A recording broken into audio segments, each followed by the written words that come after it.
A long time ago, a wise man once said, "There's a sucker born every day." That quote, or that truism, is more true today than ever before, especially when it comes to men in relationships with women. Let me explain. In psychology, there is a basic understanding that most human relationships have a transactional nature. Now, I know there's a lot more going on there. There's a lot more complexity to human relationships than just this or that. But at its core, especially in romantic relationships, there's a very strong transactional nature occurring. In the past, that transaction was pretty straightforward. Men would trade security, resources, even a commitment in order to have access to a woman's intimacy, i.e. sex, and her ability to provide him with children. It was a pretty straightforward exchange. Her life was essentially going to be taken care of, and her job was essentially to run a household, have children, and provide some intimacy to the man. That was it. Today, the economy has changed a lot. We've been in what I would call an inflationary market.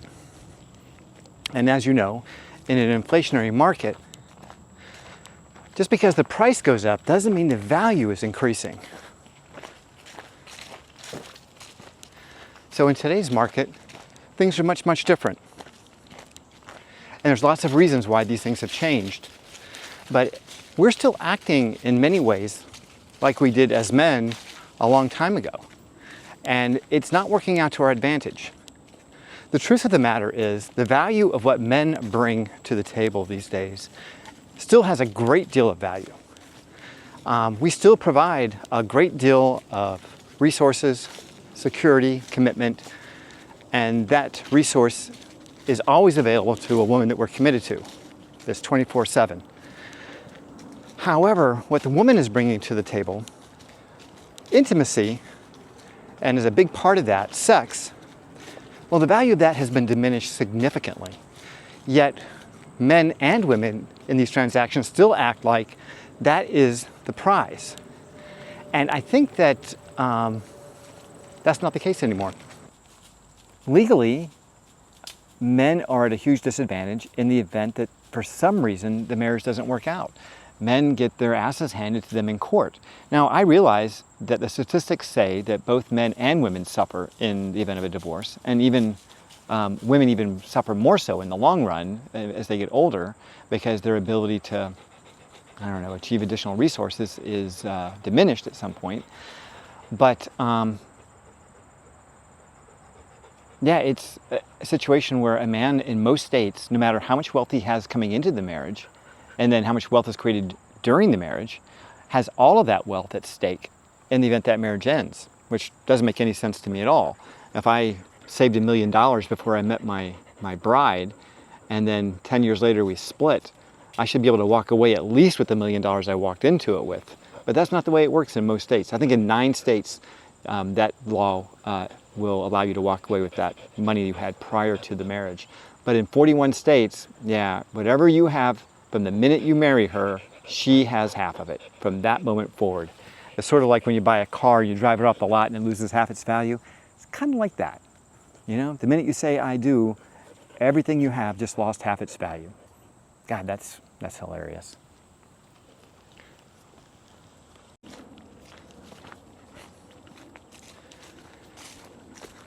So the availability of sex has increased significantly. Our ability to access real sex directly has increased significantly. It's gotten much easier. The barrier is much lower. And worst case scenario, our ability to manage our urges has gotten much easier. You don't need to go to adult bookstores. You don't need to go to pornographic movie theaters. You can do it all in the privacy of your own home. Nobody knows any difference, I guess, except Google. And yeah, you're good to go. You don't have that burning desire like you would have, say, 30 or 40 years ago. But the value of what we're bringing into the relationship has not changed very much. We're still bringing all of our assets, all of our resources, our commitment, and that value has not gone down at all. In fact, if anything, that value has increased quite a bit.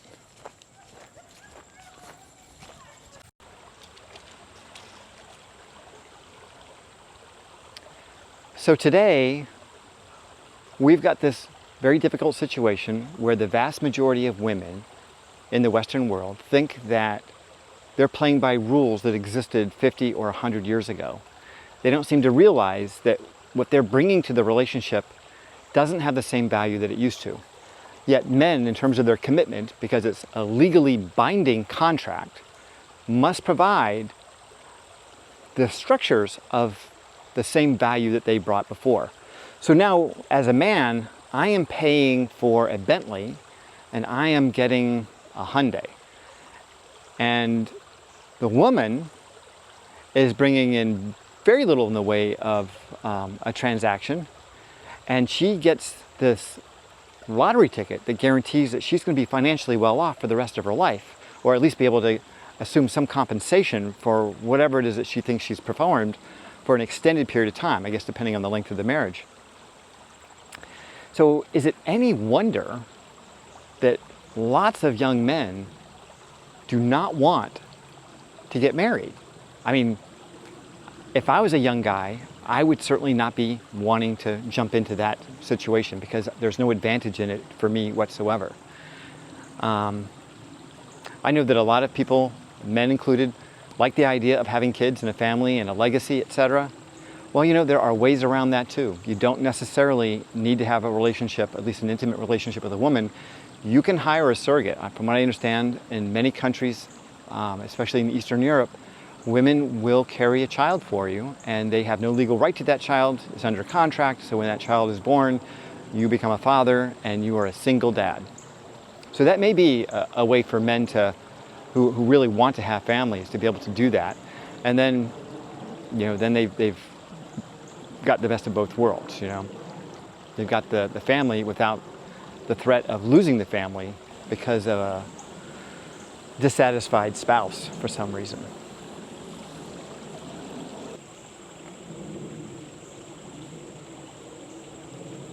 So although men still have a strong desire for sex, and we certainly pursue it, we have a lot more options as to where we get it. So we don't necessarily have a limited market. You know, even a couple hundred years ago, 150 years, even back in the 1950s, you know, if you were going to meet a girl, it was probably a girl you knew, like from school or in your neighborhood. Now, you can meet a girl anywhere in the world, and there's a wide variety to choose from. So just from the availability of women to men today, and with the availability of easy travel to lots and lots of countries and on a moment's notice, I mean, we can travel anywhere in the world and we can access any number of women very, very quickly. So sex, the value of sex has dropped significantly.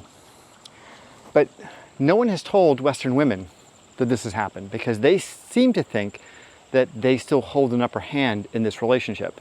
And I think that right now they're learning that the worm has turned just a little bit against them, and that men, especially Western men, are not interested in playing this game any longer. Because the way this game has been played, and it was certainly played on me during my marriage, was that the intimacy and the sex was part of the initiation of the relationship. And then once the initiation was complete and we were a few years into our marriage, the intimacy and the sex went away. But the commitment and the marriage contract was still in place. So I was still providing my end of the bargain, and she was no longer providing her end of the bargain. And that's where the Western relationships break down. Is that the sex is a transaction in and of itself, while the marriage is something that has a legal backing. It endures. And the only way for the man to get out of it is to sacrifice literally 50% of his assets. Yeah, the minute you get that ring on her finger, everything you own has just been reduced in value by 50%. And I know, and I have talked a lot about these prenuptial agreements in the past, and the more research I do into them, apparently these prenuptial agreements can be relatively easily ignored by a judge. They don't need to honor them at all. In fact, if they feel in any way that the woman was put in a disadvantage for any reason whatsoever, they can throw them out and then you start from scratch. So although a prenup certainly is advisable if you're going to get into a marriage, it's not necessarily the protection that I think most guys think it is. So as I was walking around today, I was following this older couple, and I was behind them for a few minutes, and the woman playfully pushed the man. And I'm guessing they were in their mid-70s, just to give you an idea. And you know, she pushed him just in a playful way in the shoulder, and she actually knocked herself off balance just a bit. He barely budged, and but it seemed like they were having a nice time together. And I kind of, you know, I could feel little pangs of jealousy, just a little bit there, because they seemed to have a really good rapport going. And as they got closer, I could overhear them chatting. And she's talking about college football. And she's talking about who is starting for the local football team and who's on second string and things like that. And I'm thinking, oh, isn't that cool, you know? I think that's kind of the thing that most men really, really want to achieve in a relationship, where they can have that kind of a friendship with a woman. Now, obviously, I don't know what their sex life is like, but it seemed like they had a pretty good relationship and probably been together for a pretty long time, given their age. Could be wrong. I could be jumping to all kinds of conclusions. Nevertheless, it seemed like they were having a nice time. I contrast that with these women in these TikTok videos that you see on these red pill channels that are mocking them, you know, where they're screaming and crying that they can't find a man, you know, or my favorites are, of course, you know, the divorced women who are regretting their own divorce and are sad that they left their husbands because now they're struggling in life. Their finances are a wreck. Nobody wants them anymore, and they're finding that they're unable to attract a new partner. Now, I do have compassion for these people, don't get me wrong. I'm not a complete cold-hearted bastard, but maybe a little bit, maybe just a little bit of a cold-hearted bastard. So I think that the idea of that marriage that lasts a lifetime, and I think about that 75-year-old couple, that mid-70s couple, that idea, that might be something that doesn't exist anymore. That might be something of the past. You know, maybe it will still exist, but it'll be like an endangered species. We might see it from time to time and we'll all stop and stare and ask them questions. But I think that for the most part, the idea of a lifelong marriage, like my grandparents had, that might be going extinct, you know?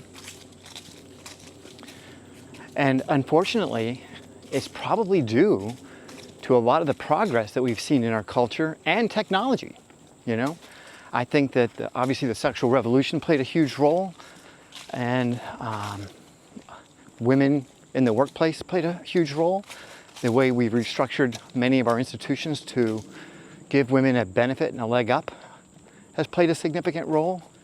And all these things were done without any real consideration for how it would affect the overall culture.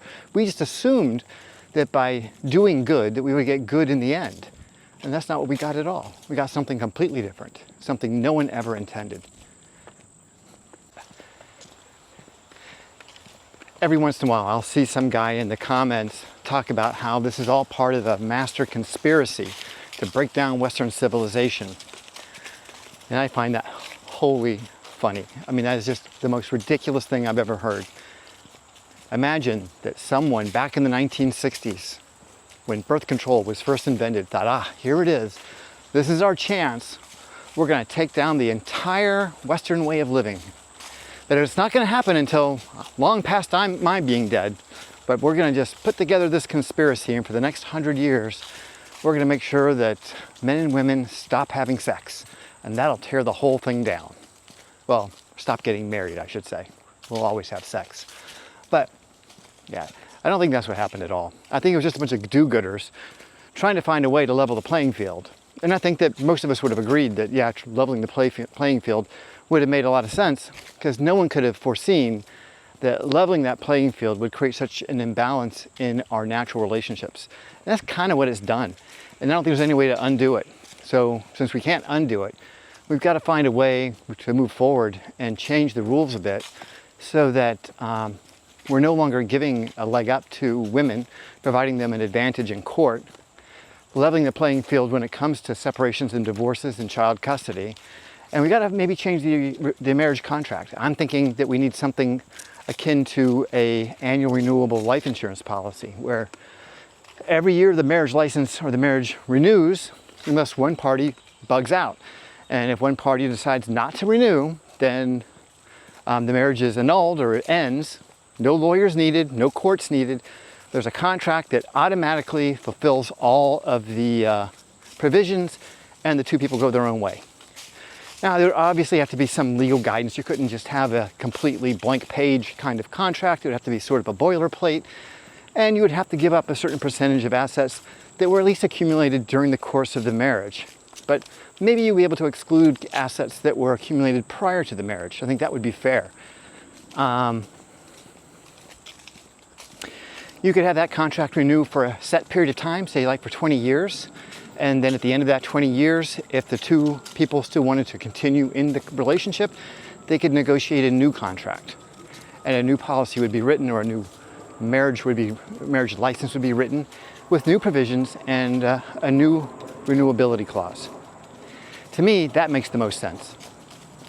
What we have right now, where a man gives a commitment that's open-ended for the rest of his life, essentially, and the woman can withdraw intimacy at any time, seems out of balance. It's like, wait a second now, this transaction has nullified itself. Like, if I stop paying my mortgage, they come and take my house. If I stop paying for my car, they come and take my car. A woman stops being intimate with her husband, and she gets the car and the house. Isn't that the way it works? Anyway, we got to find a new way to manage this shit, because this ain't going to work the way we're doing it. You know, what's going to end up happening?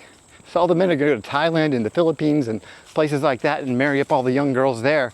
And those guys are going to get pissed. You know, those men there, and be like, what are we going to do? Anyway, I hope you guys have enjoyed the video. Please like and subscribe. Stay healthy. And if you can, stay single.